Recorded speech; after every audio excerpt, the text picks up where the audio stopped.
Boa tarde, pessoal no Brasil, e boa noite ao pessoal de Portugal. Bom, vou começar hoje essa live de uma forma diferente. Essa live eu vou começar com uma oração e depois vocês vão saber por quê. Eu vou ler aqui, porque apesar de saber essa oração e fazê-la todas as manhãs, ela tem infinitas maneiras de serem feitas. E Fernando, todos que estão entrando, boa tarde no Brasil, boa noite em Portugal. Om Pratasmaram Iridissam Spuradatma Tattvam Satchitshukam Paramaham Sagatim Turiyam Yatswapna Jagara Sushuptama Veidi Nityam Tat Brahmanishkalamaham Nachabhuta Sankaha Pratarbhajami Tamasam Vachasamagamyam Vacho Vibhamti Nikila Yadanugrahena Yam Neti Neti Vachani Nigama Avochuhu Tam Deva Deva Machama Chutama Uracham Pratarnamami Tamasaf Paramarkavarnam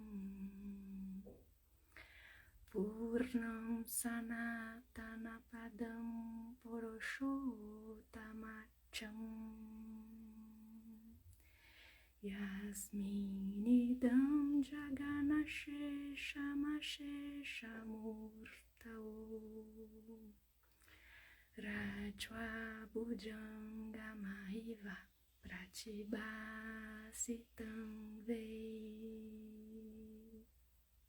Eu medito no objetivo final dos mestres, que já está presente no meu coração. Eu medito na natureza do eu. Eu proclamo aquilo que as palavras não alcançam e a mente não pode pensar. Eu falei com vocês que eu leio, na verdade, a gente meio que canta essa oração em sânscrito, Pratasmaranam, todos os dias de manhã, mais ou menos umas 5 horas da manhã. Às vezes até mesmo de olhos fechados ainda. Essa é uma oração que está nesse livro, Preces Matinais Antigas da Índia, do professor Paulo Vieira. E esse livro ele é bem completo, bem amplo. E eu olhei a oração aqui para ver se eu estava fazendo certinho, porque tem várias versões do Pratasmaranam, dessa oração. E essa oração é a versão que eu faço realmente, eu só fui conferir. E o professor Paulo Vieira mora em Portugal, é português. É um professor de Vedanta muito especial. Vai fazer um satsang com a gente. Vai contar um pouquinho da trajetória dele. Vai contar um pouquinho dos livros dele. Porque a maioria dos livros dos professores de Vedanta são traduções de livros de swamis da Índia. E o Paulo Vieira ele tem muitos livros escritos por ele mesmo. Denilson, Eliana, todos muito bem-vindos. Fiquem com a gente, que daqui a pouquinho, daqui a 3 minutinhos, aproximadamente, o professor vai estar entrando aqui para falar com a gente um pouquinho.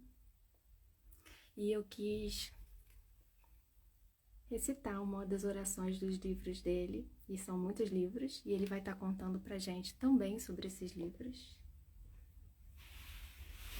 Vamos ver se ele tá aqui já online, vou chamar ele. professor Paulo. Quem tiver perguntas, abraço, querido. Abraço, prazer imenso. Quem quiser fazer perguntas, pode deixar aqui nas caixinhas de perguntas, que a gente já tem algumas perguntas já. O professor já recebeu, inclusive. Mas quem quiser fazer pergunta durante a live, é só deixar aqui. E a gente, com certeza, durante a live vai estar, se possível, respondendo para vocês, tá bom? Só mais 2 minutinhos, vamos esperar o pessoal chegar. Sejam todos bem-vindos. Boa noite para quem for de Portugal. Boa tarde para quem for do Brasil. Eu que sou metade portuguesa e metade brasileira, mas nasci no Rio de Janeiro, né?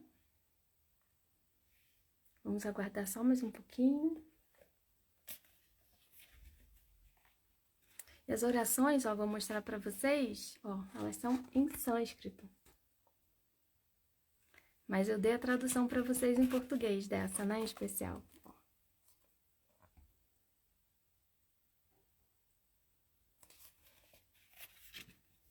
Normalmente também essas orações, assim como os mantras védicos, né, eles são dados do professor para o aluno. Né? Então, assim, algumas dessas orações, algum desses mantras, que vocês escutarem, assim, aleatoriamente, não façam, é uma sugestão apenas. Vamos deixar que o professor de vocês de Vedanta possam estar passando para vocês, né? Porque não é todo mundo que pode fazer qualquer oração também, tá bom? Vou mandar o convite para o professor. Bem-vinda, Maristela. Bem-vinda, Brenda. Vamos chamar o professor Paulo.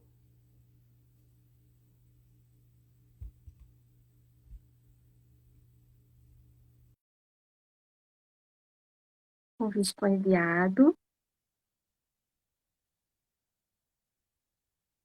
Aguardar só um pouquinho.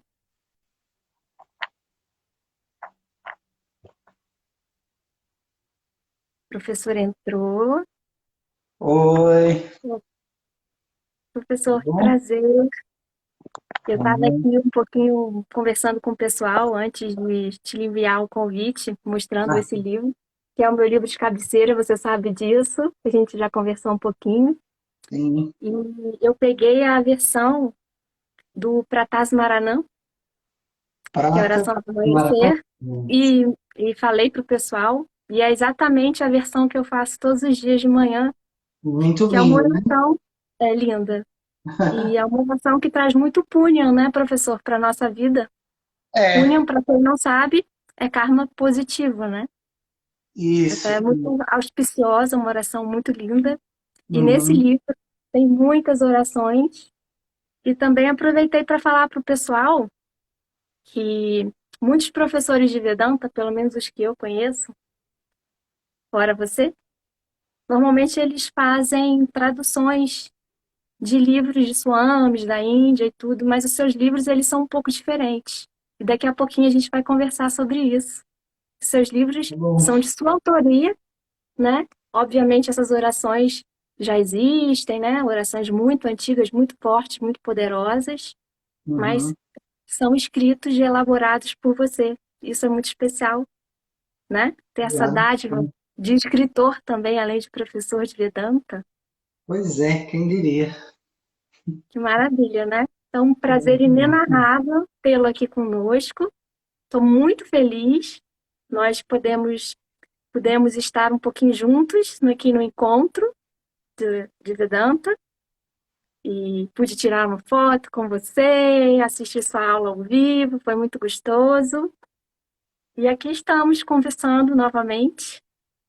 E eu gostaria que você se apresentasse, se possível, falasse da sua trajetória. Como você se enveredou? Como foi o seu caminho para o Vedanta? Se teve o caminho do yoga? Por que você procurou esse caminho? Bom, Então, antes de mais, Ana, muito obrigado pelo convite, que aceitei com muito gosto e é um prazer voltar a rever-te e estar aqui contigo, assim, do outro lado do Atlântico. falarmos a mesma língua e termos também os mesmos valores de vida, não é? Então é uma bênção muito grande para estar aqui, assim, a partilhar. Então agradeço muito, agradeço também a todos aqueles que nos estão a ouvir e espero que seja bom para todos. Então sim, eu comecei pelo yoga, não é? Acho que muita gente começa pelo yoga. Talvez seja interessante ir atrás um bocadinho mais no tempo. A música, quando eu a conheci, foi na adolescência. Os meus pais não eram muito musicais, assim, então na adolescência eu tive contacto com música étnica, e de alguma forma no meu subconsciente, na minha mente profunda, a música e a espiritualidade estavam muito ligadas. E então daí surgiu uma paixão enorme pela percussão, assim, uma coisa muito visceral. E então eu quis aprender percussão e o que é certo é que eu tentei estudar a engenharia, entrei na faculdade de engenharia mecânica, mas depois cedo vi que não era aquilo e acabei por me dedicar à música, não é? Com a esperança de que a música me trouxesse as respostas existenciais que eu já tinha nessa altura, não é? Eu tinha muitas questões e, e o que é certo é que a música acabou por me levar ao yoga. E há uma história muito bonita, se depois quiseres eu conto assim por trás dessa história, não é? Por trás da minha ida para o yoga. Claro que quero, queremos, todos queremos. Então eu vou contar. E então eu era músico o tempo inteiro, não é? E dava aulas e já estava a subsistir da música. E tinha vários projetos, tinha um projeto de música oriental, onde tocávamos música do Médio Oriente, música do Norte da África e assim, e tinha outros projetos diferentes, de música africana, tribal, com dança, não é, africana, alguma coisa brasileira, cubana também, e depois tinha, nessa altura também um projeto onde eu tocava percussões para jazz e funk, não é? E um bocadinho de rock também. E E um pouco antes de um concerto que eu dei, que era num bar, nós tocávamos em bares, não é assim? Eu ofereci um workshop de percussão num campo de férias para crianças.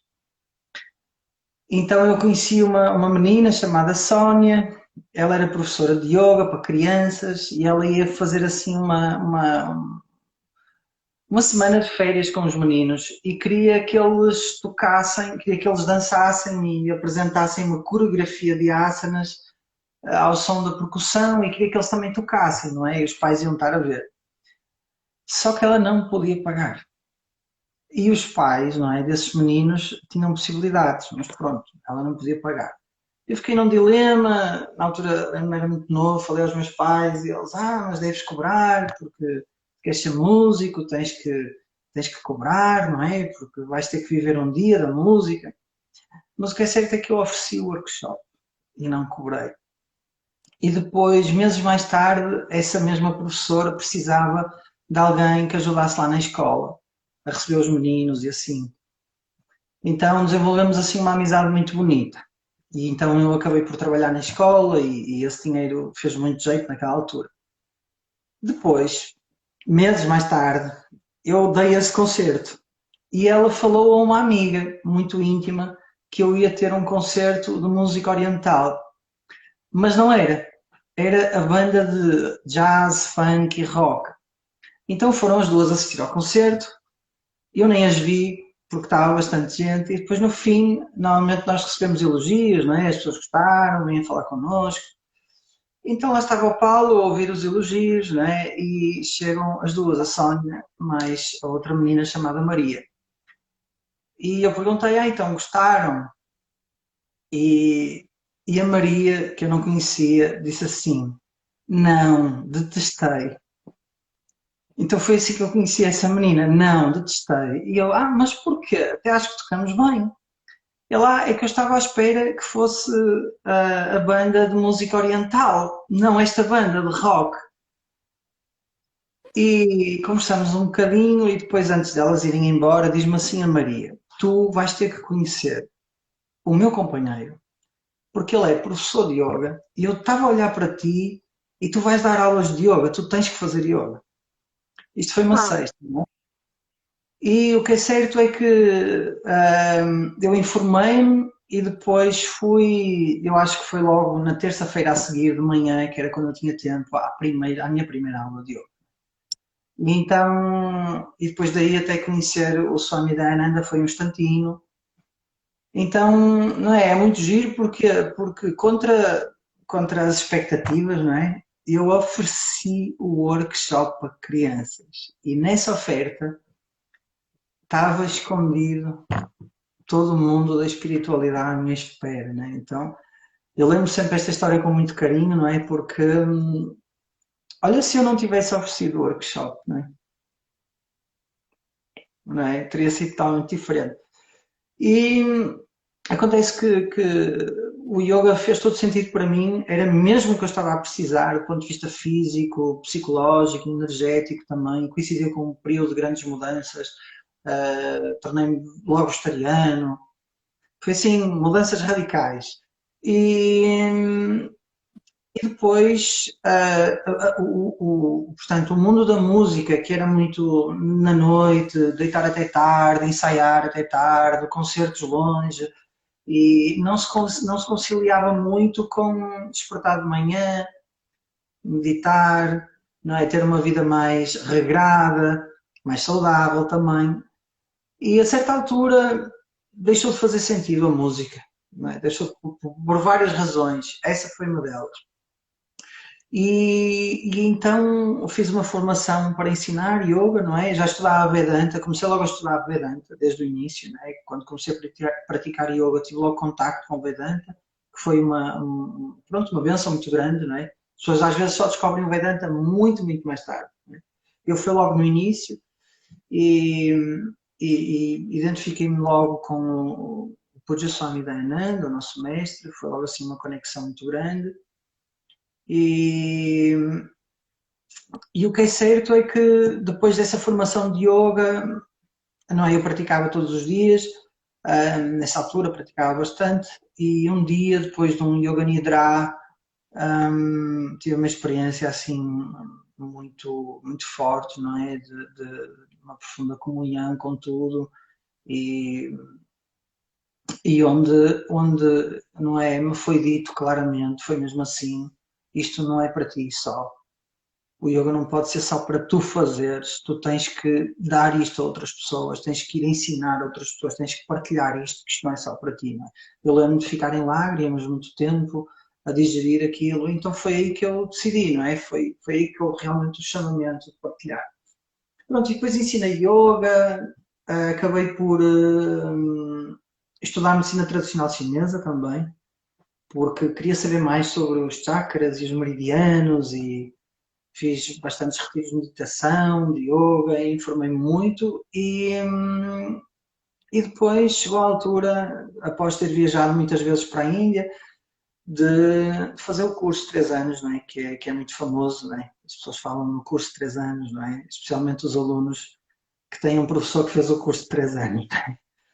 E, e então lá foi onde realmente eu, a meio do curso, decidi e senti, não vou ensinar mais yoga, porque eu vou mesmo ensinar Vedanta, Sânscrito, mantras, e, porque isso vai ocupar o meu tempo todo, a minha energia toda, e, então, e agora estou aqui, não é? A falar contigo. E, portanto, o curso Eu, acabou muito. eu, eu já vi seus vídeos de você tocando percussão e não são antigos, são atuais, lindamente. Então, essa menininha que falou que não gostou, ó, eu gostei, tá, professor? Gostei bastante do que eu vi. Foi muito bom. Ou seja, você ainda está, né, com essa veia musical muito latente na sua vida, né? E Nunca você mais saiu. Nunca mais toca saiu. lindamente.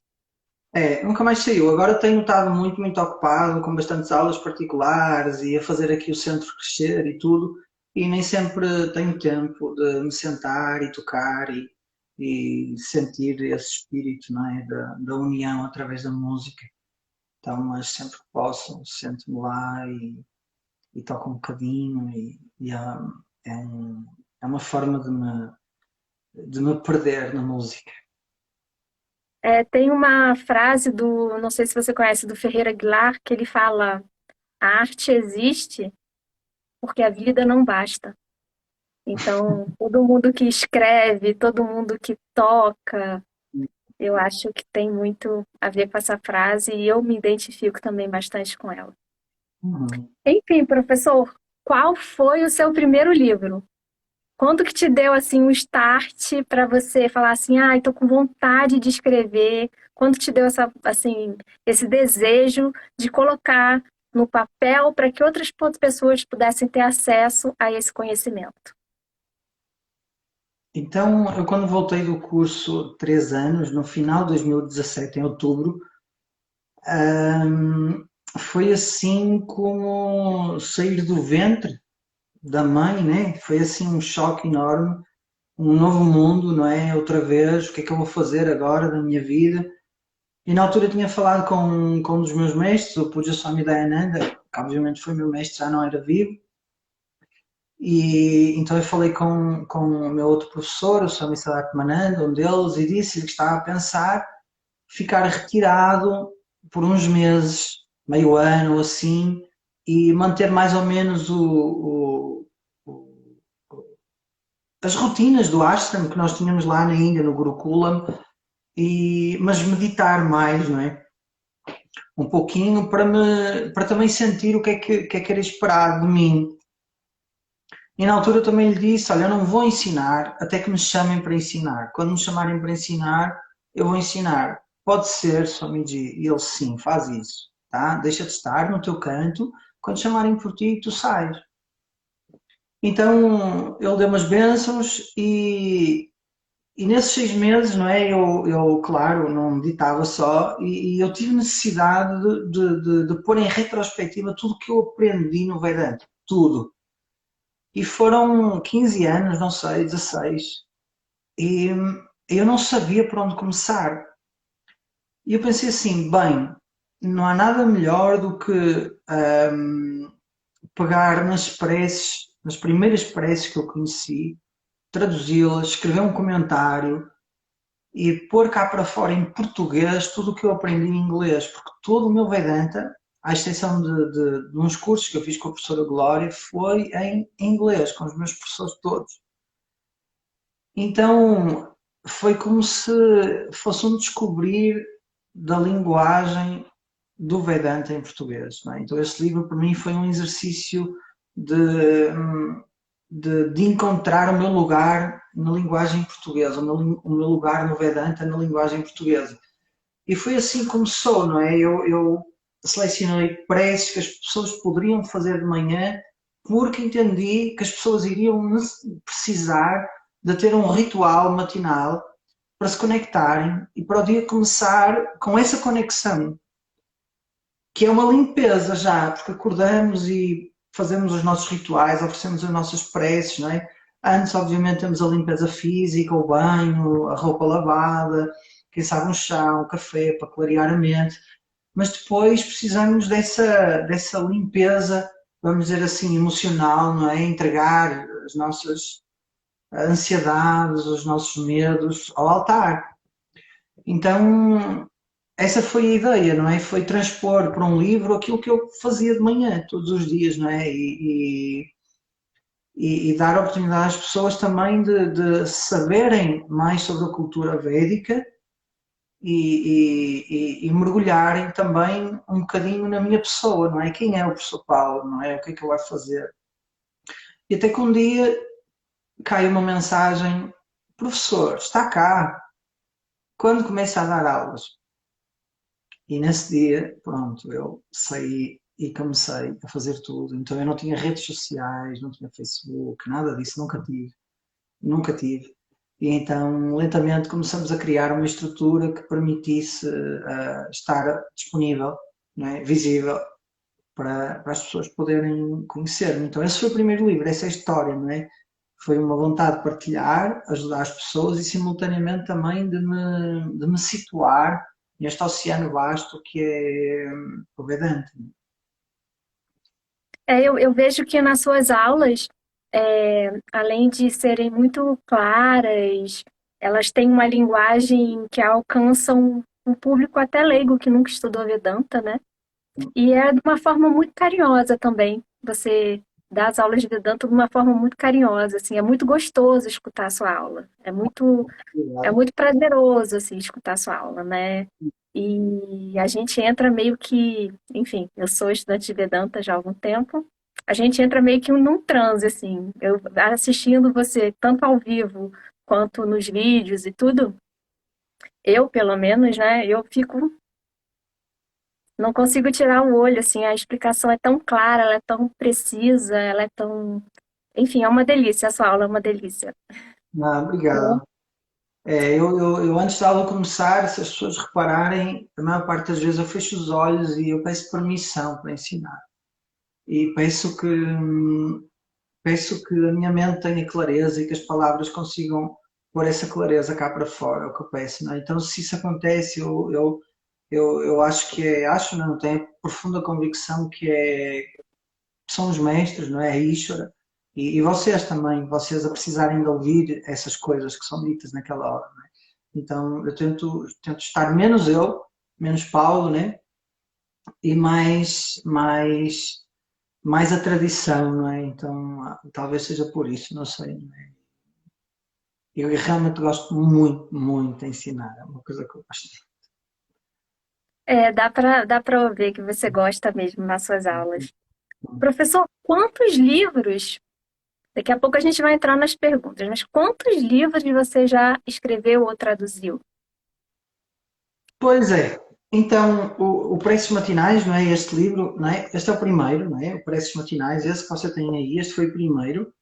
Depois, o segundo livro é. Onde é que ele está? Está aqui. O segundo livro é este, chama-se Todo Tramada, Grinalda de Poemas Reverenciais, não é? E surgiu porque eu estava a pensar dar um curso longo, bastante tempo, de mantra só.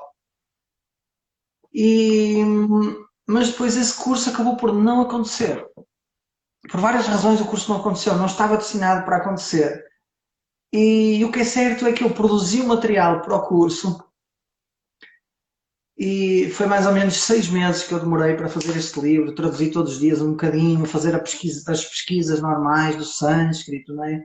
E, e, e ao que parece é um livro que as pessoas adoram, é muito procurado então este é o meu segundo livro, não é? E saiu eu penso que é final de 2018, ou meio de 2018. Depois, em 2018, em setembro de 2018, eu comecei um curso de 6 meses que é o Tattva Bodha, que é um texto, um curso do iniciante, não é? Para os alunos que estão a começar e querem realmente aprender a sério o Vedanta, não é?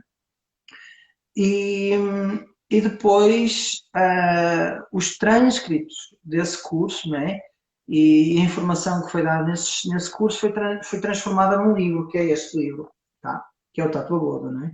Então é uma linguagem muito fluida, um bocadinho diferente. O Preços Matinais também é, mas esta linguagem é muito fluida. O que as pessoas dizem é que parece que eu estou a falar diretamente para elas, é o que as pessoas se sentem, não é? Isso é muito bom. Um, e porque o meu objetivo não é a linguagem em si, mas a clareza das palavras, não é? A simplicidade das palavras para que toda a gente possa entender, não é? E, então este é o meu terceiro livro. E depois, a Gita, obviamente, não é? Que este livro eu comecei a escrever, é a tradução integral da Gita. Demorou Uau! dois, demorou 2 anos para fazer, não é? E é baseada no comentário do Adi Shankaracharya, um dos grandes mestres da nossa tradição, que comentou todos os versos da Bhagavad Gita, todos não, a partir do segundo capítulo ele começou a comentar. Então, quando eu vim da Índia, meus professores diziam assim, vocês não vão ter tempo para estudar sânscrito, então aprendam tudo agora, não é? O máximo que vocês puderem. E aquilo ficou na minha cabeça porque eu gosto muito de sânscrito. E, e então eu pensei assim, eu preciso de uma disciplina para continuar o sânscrito, para mim. Então, quando eu comecei a escrever o primeiro livro, eu comecei a traduzir os versos todos da Gita, traduzia 2, 3, 4, 5 versos por dia, dependia. Às vezes tinha a tarde livre, traduzia 10 versos seguidos, né? E então foi assim que eu fui mantendo contacto, e também porque eu queria as minhas palavras. Queria encontrar as minhas palavras para ensinar Vedanta, que era uma coisa que me faltava muito. Não é? 3 anos a viver na Índia, a falar inglês todos os dias. O Vedanta, eu pensava o Vedanta em inglês e eu tinha que pensar Vedanta em português para poder comunicar aos portugueses Vedanta em português, não é? Então a Bhagavad Gita ajudou-me a encontrar essas palavras. Eu ficava, não é? Passei horas no dicionário atrás das palavras que eu realmente queria, não é? Porque não existe um dicionário direto do sânscrito para o português, pelo menos que eu saiba, não é? Então nós tínhamos que traduzir do sânscrito para o inglês e depois, ok, qual é a palavra em português que mais se adequa, não é? À tradução direta, não é? Então há todo esse trabalho, até que as palavras sânscritas começam a ser muito naturais, né, e revelam o seu significado em português. Não é? Então, esse é o meu quarto livro e também tem muito sucesso, as pessoas também gostam muito. E depois, finalmente, este ano, num curso de 8 horas que eu dei, um curso de introdução ao Vedanta, sai este livro, que é A Luz do Conhecimento, que foi transcrito com a ajuda dos alunos e depois eu editei o livro e foi um curso tão lindo, tão lindo, tão lindo, de um dia inteiro. Foram 4 horas da manhã e 4 horas à tarde. Foi assim uma injeção de Vedanta. E os alunos chegaram ao fim maravilhados. Sim, professor, mas queremos mais. Como é que nós ficamos com esta informação?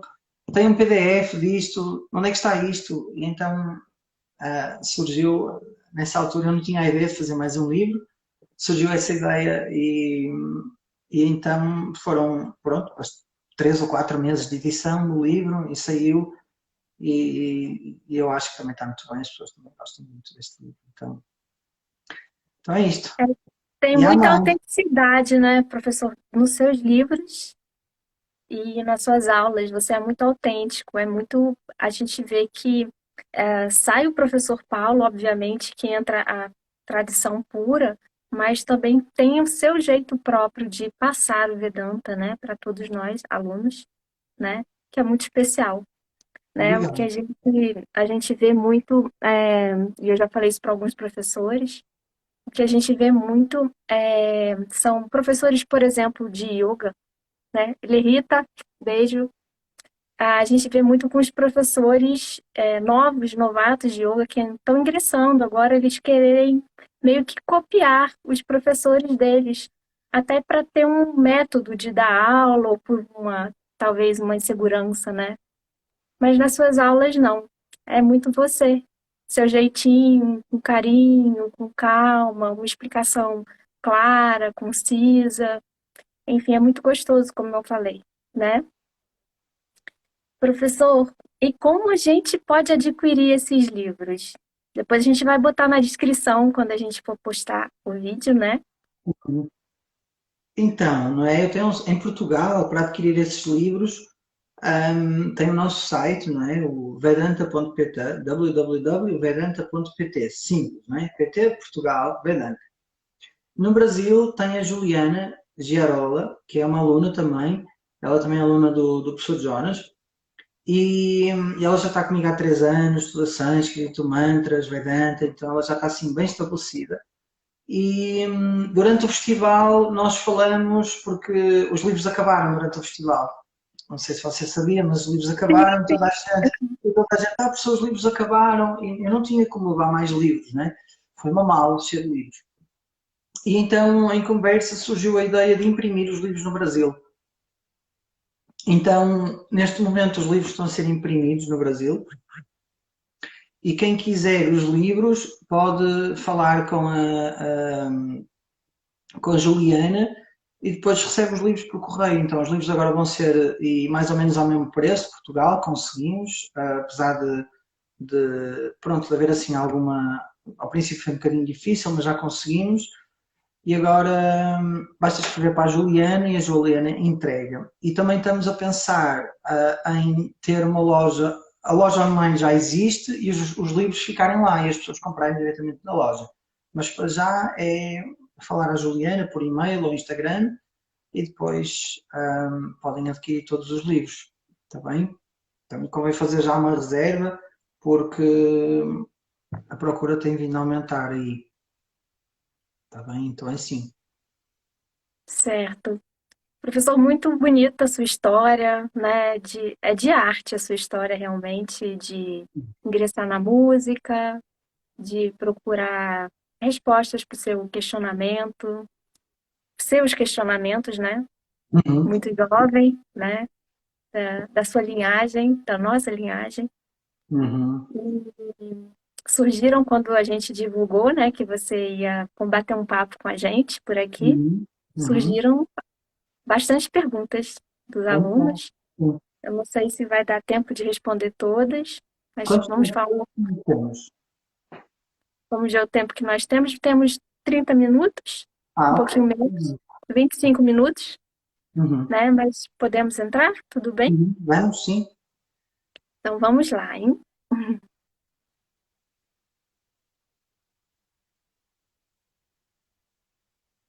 Primeira pergunta: qual é a definição de um objeto? Aluna de Vedanta. Então, um objeto é nama, rupa, nome e forma, tá? Não existe verdadeiramente um objeto. Existe a percepção de algo que nós concebemos como um objeto. E esse objeto há de ter uma dada forma e um dado nome, como um pote de barro, por exemplo, não é? Mas se nós investigarmos mais profundamente a natureza desse objeto, que pode ser um pote de barro, nós descobrimos que o pote a que nós chamamos objeto, na realidade é barro. Então, o barro assume a forma de pote e recebe o nome de pote. E então o nosso querido mestre, o Swamiji, dizia assim, na realidade nós não devíamos dizer que é um pote de barro, mas sim barro empotado. Não é? Um barro empotado em forma de pote. Então, não existe pote sem barro. Não existe. Então, não existe uma coisa independente chamada pote. O pote existe dependente do barro, porque sem barro o pote não existe. Logo, o pote é insubstancial. Não é uma substância. E a substância é o barro.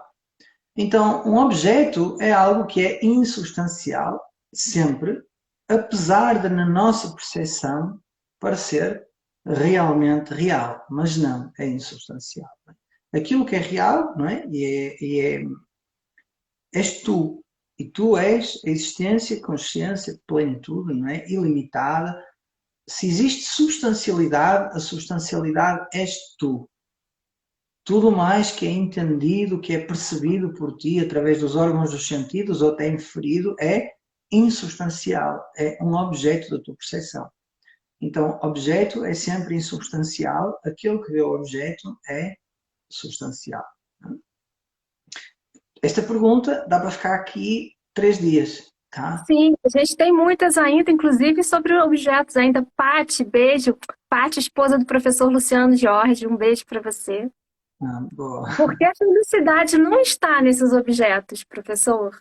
Ele está respondendo como um professor de Vedanta, tá? Para quem não conhece o Vedanta, então nós estamos aqui com o professor Paulo Vieira e ele está Uhum. respondendo na visão do Vedanta, né? Por que a felicidade não está nos objetos? Ele já falou o que que é um objeto, né? A Então, definição. isso. Então, se a felicidade estivesse nos objetos, o mesmo objeto teria capacidade de dar sempre felicidade. Isso não acontece. Aliás, a nossa experiência é oposta. Não precisamos ir muito longe, basta pensar na sua última relação amorosa. Tá? Apaixonou-se, sentia-se tremendamente completo ou completa com aquela pessoa e não é pouco frequente, aliás, é extremamente comum, que agora que essa relação terminou, essa pessoa possa ser uma fonte do oposto, da infelicidade. Não é? Então, isso prova claramente que a felicidade não vem dos objetos. Não é? A felicidade é uma experiência, a felicidade experiencial é uma experiência que acontece quando a mente abandona a resistência. A resistência é o que é, não interessa o que é.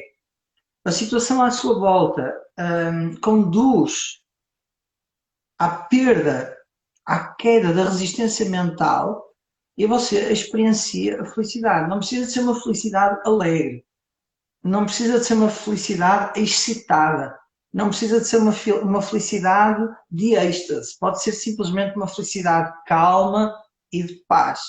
Então a felicidade ela tem todas essas nuances, não é?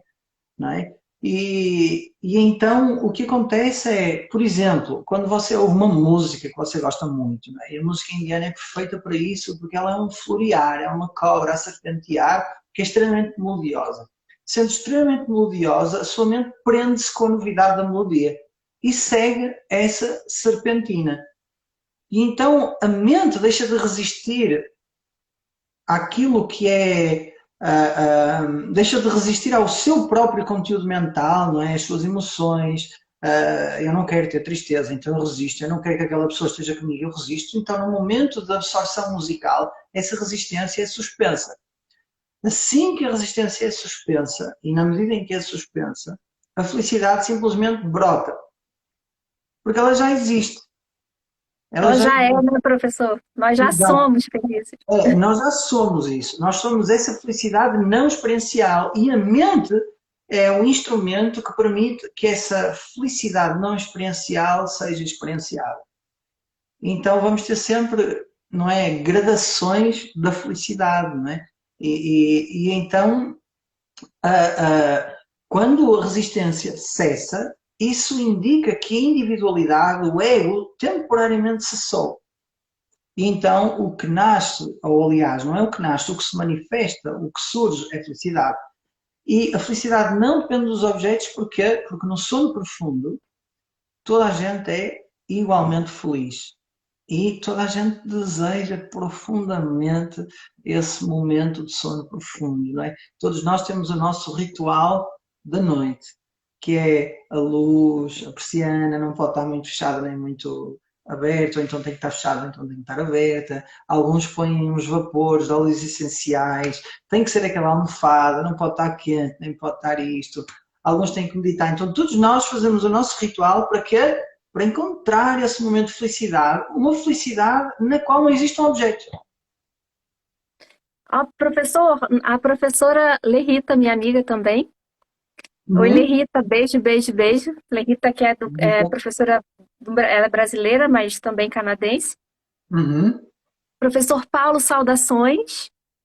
Qual a melhor tradução para Bhagavad Gita?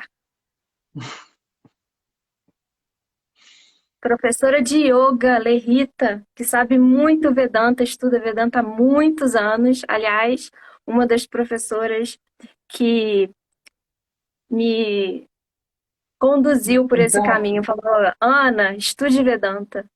então, A melhor tradução da Bhagavad Gita. Difícil, né, professor? não, eu não posso eleger a melhor tradução da Bhagavad Gita, porque eu não li todas as traduções da Bhagavad Gita, não é? O que eu posso dizer é, posso referenciar todos os meus professores com quem eu aprendi. E, e então a professora Glória Arieira, que é tão conhecida no Brasil, foi premiada pelo governo indiano, salvo erro, ano passado. Então a tradução da professora Glória, obviamente, é ótima. A tradução do Swami Dayananda, que é para inglês, também é ótima, não é? E então, o que eu acho mesmo, e para não responder diretamente à pergunta, é que uma boa tradução da Gita, não vou dizer a melhor, porque não há aqui uma competição, não é?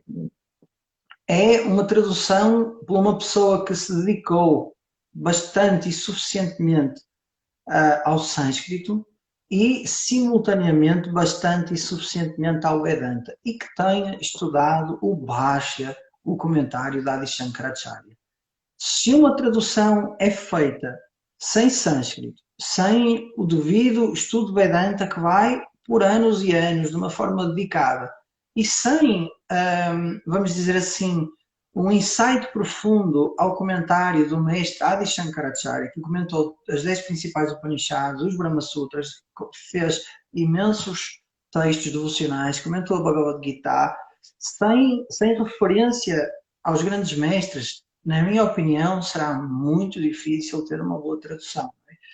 Então, então eu não posso responder diretamente a essa pergunta, nem vou dizer obviamente que é a minha tradução, porque eu também Quero não ler a acho, sua, eu não quero acho que... ler a sua também. Eu estudei a Bhagavad Gita com a professora Marina Ganti, Ok, eu estudei a Bhagavad Gita com a Glória Vieira e com a professora Glória, estudei a Bhagavad Gita com o professor Luciano Jorge, mas eu ainda quero ler a sua tradução, com certeza. Eu acho que a gente, cada vez que a gente estuda, novas questões aparecem e a gente se vê ali naquele campo.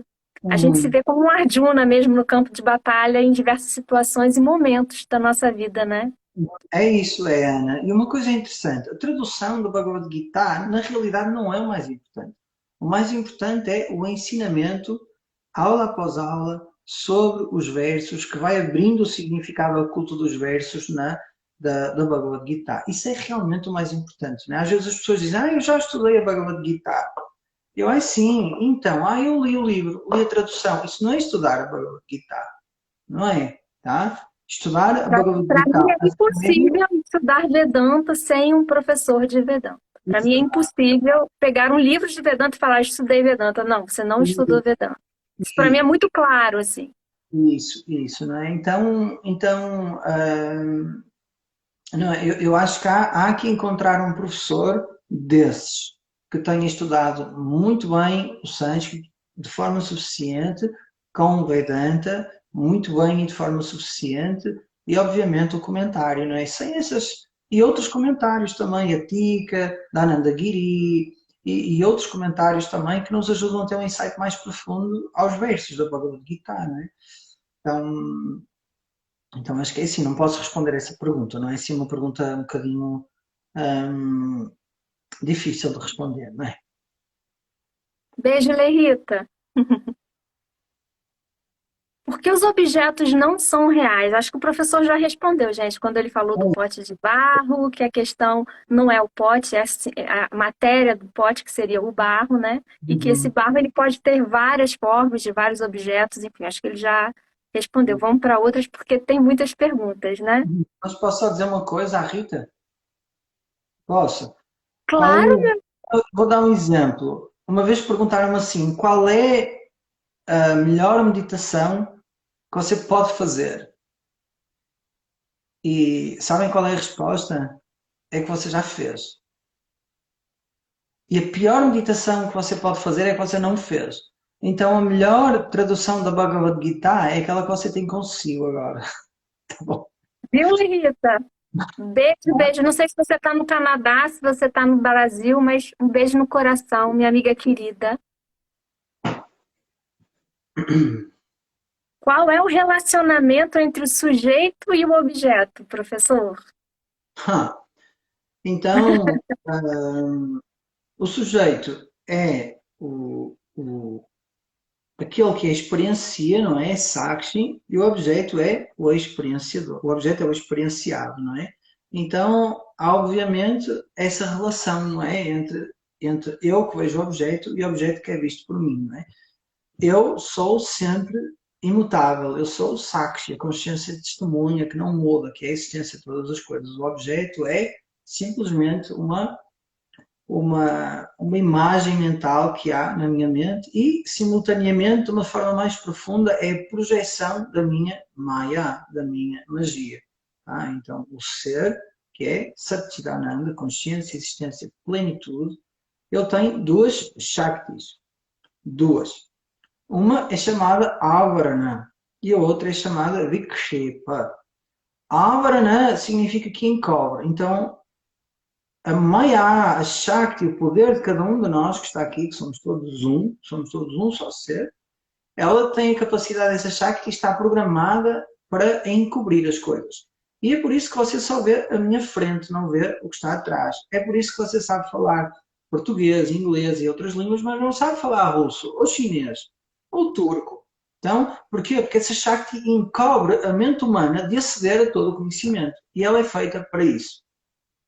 Por outro lado, de forma oposta, essa mesma Shakti assume uma forma diferente que é a de projetar o universo inteiro.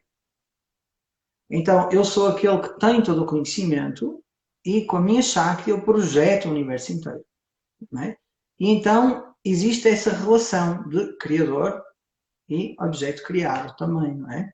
Então, Karya, Karana, Sambandha, existe essa relação também, não é? Uma forma de ver aquilo que é uma forma mais profunda de ver a realidade dos objetos, não é? Então tem essa relação.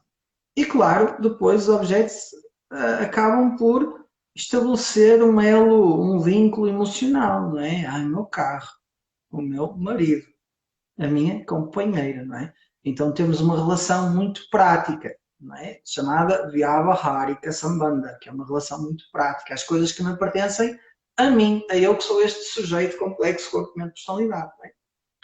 Então também existe uma relação prática das coisas e essa relação tem que ser mesmo muito respeitada.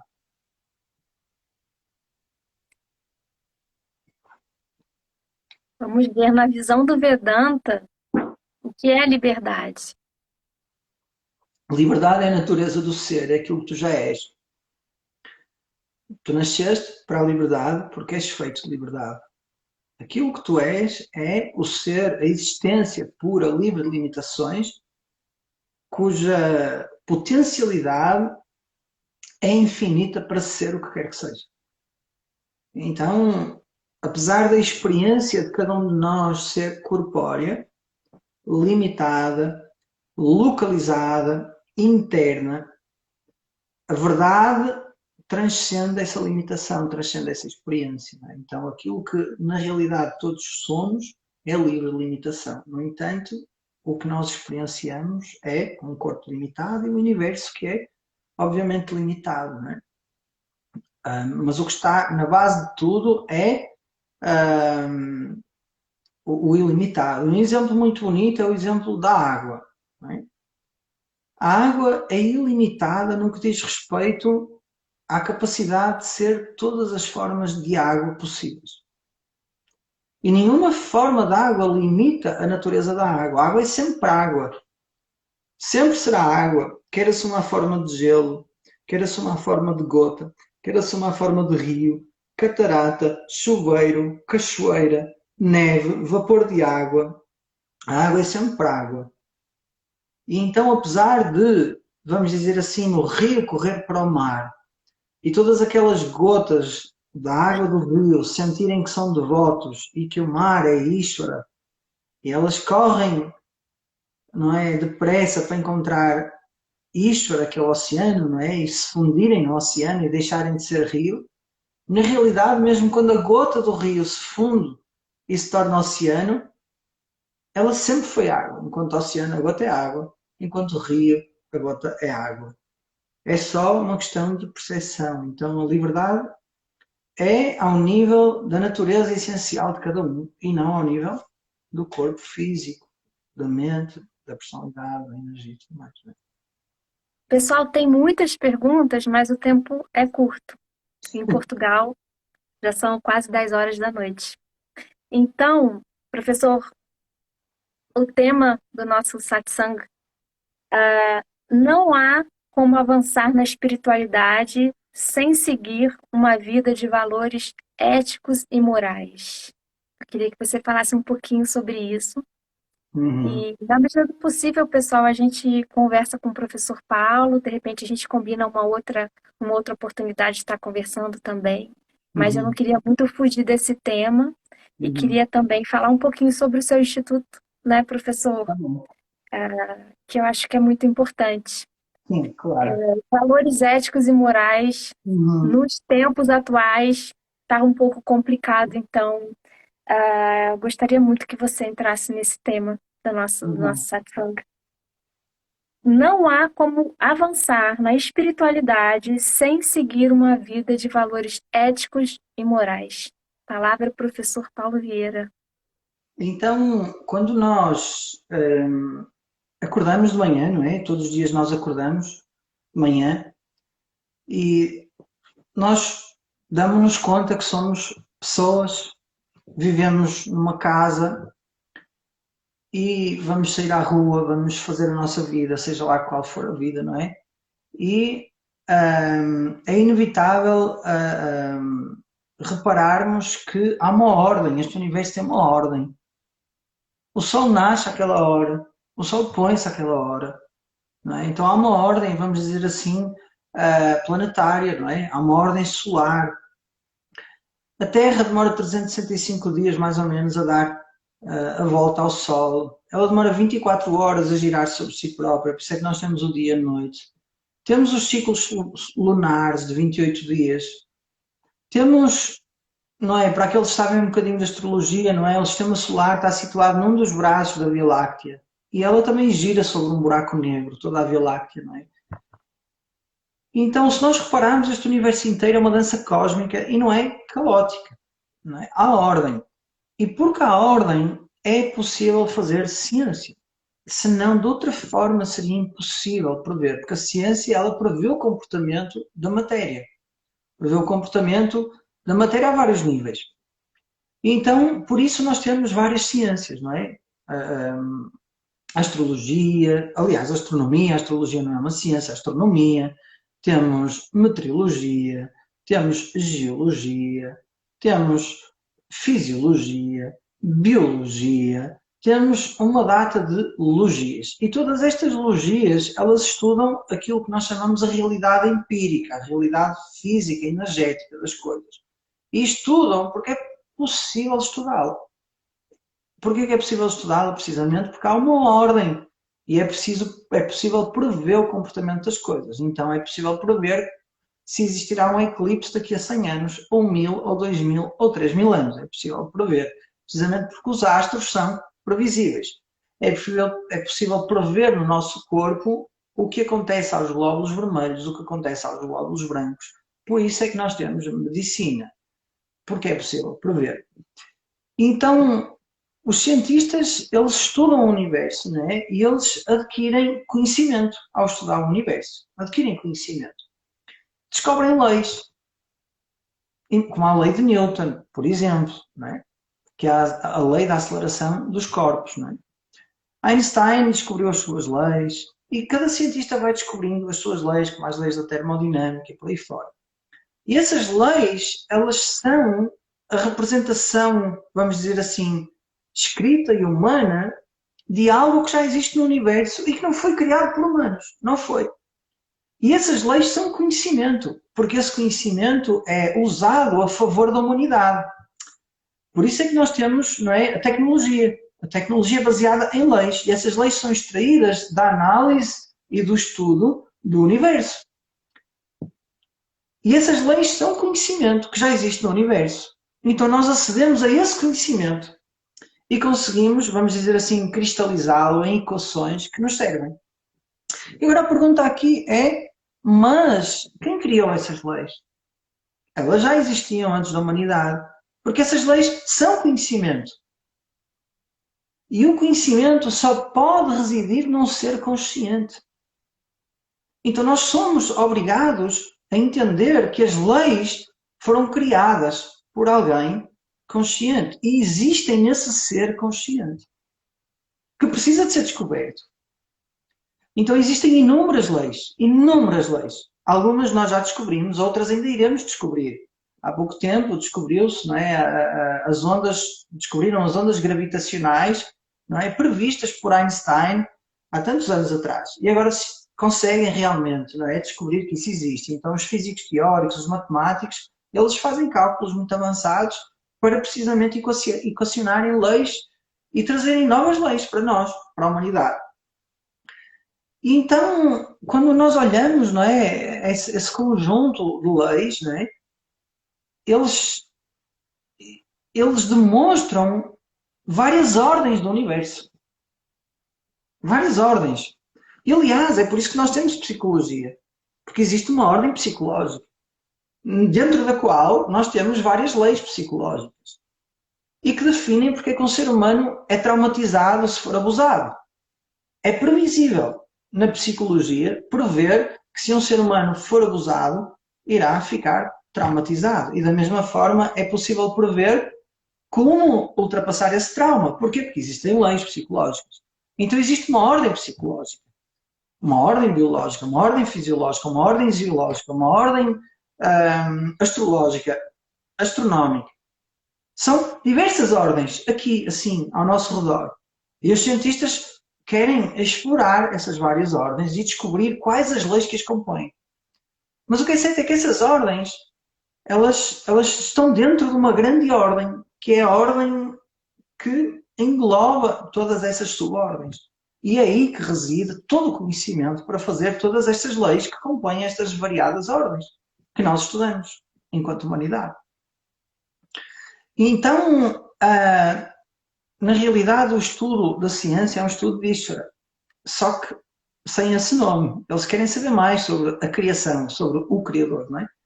Uma dessas ordens é a ordem do Dharma,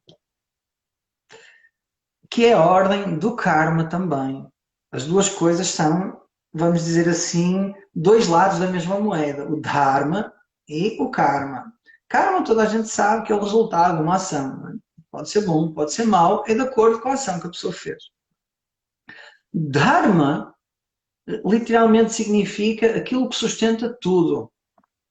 Sarvan dharayati iti dharma em sânscrito. Aquilo que sustenta tudo é o Dharma.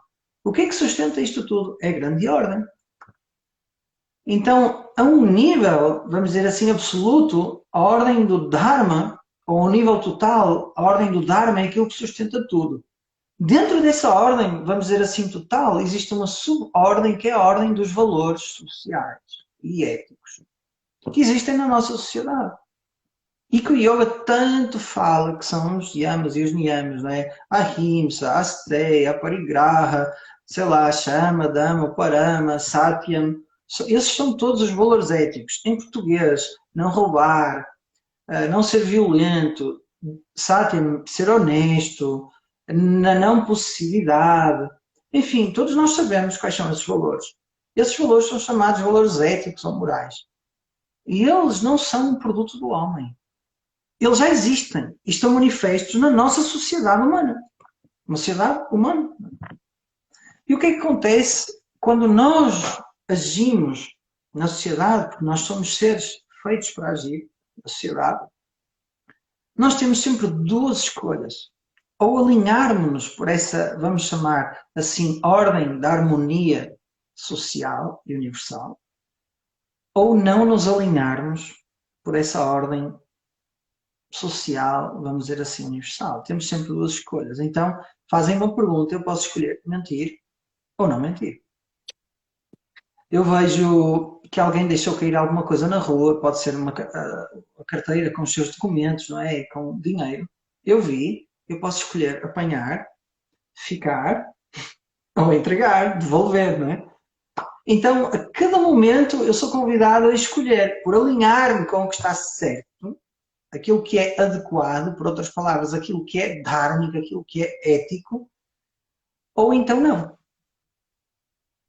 E o que acontece é que quando eu me alinho pela ordem do Dharma, eu entro na corrente do Dharma. Entro nesse fluir que é a justiça, a ordem universal. E sou protegido por essa mesma justiça, por essa mesma ordem universal. Que é uma força que me protege quando eu a protejo. Quando eu não protejo essa força, eu vou para o oposto. Então eu não sou protegido por ela. Eu acredito muito, assim, eu, Ana Carolina Simas, nosso tempo acabou, mas eu acredito muito que Nossa, todos nós. Nossa, eu queria ficar aqui 3 horas com você, mas eu acredito muito que todos nós já nascemos sabendo o que é certo e o que é errado. E mesmo assim a gente erra. Enquanto humanos, estamos aqui, né, nessa terra, experienciando diversas situações, por diversos motivos, de desejos, aversões, gostos, enfim. Mas eu acho que todos nós já sabemos, sim, o que é certo e o que é errado. Né? Essas leis universais já vêm com a gente. Se a gente não já nasce, a gente já nasce sabendo, ou se a gente não se recorda, A vida vai fazer a gente se recordar em algum momento. Pois Essa é a é, minha opinião. Então é verdade, é melhor você andar no trilho. é verdade. Né, professor? E, Professor Paulo, muito feliz de conversar com você aqui, esse bate-papo gostoso, esses esclarecimentos aos alunos, professores aqui com a gente, vários professores, muito obrigada. Professores do Canadá, professores do Brasil, enfim. E uma honra muito grande. Não vou tomar mais do seu tempo, já sei que são 10 horas da noite. Muita é, gratidão. E vamos botar na descrição, depois eu vou te pedir pelo WhatsApp, a gente conversa pelo WhatsApp, a descrição do Instituto, como adquirir os livros e tudo mais. Obrigado pela presença de todos que puderam estar aqui agora nesse horário. Um beijo. Já tem perguntas aqui, pessoal, acabou o tempo, eu vou ter que salvar. Muito grato, professor, pelas explicações. Pena Branca 9. obrigado a todos, tá bom? Obrigado a ti também. Obrigado. Hariom, professor Boa noite. Namaskara. Boa noite. Muito obrigada.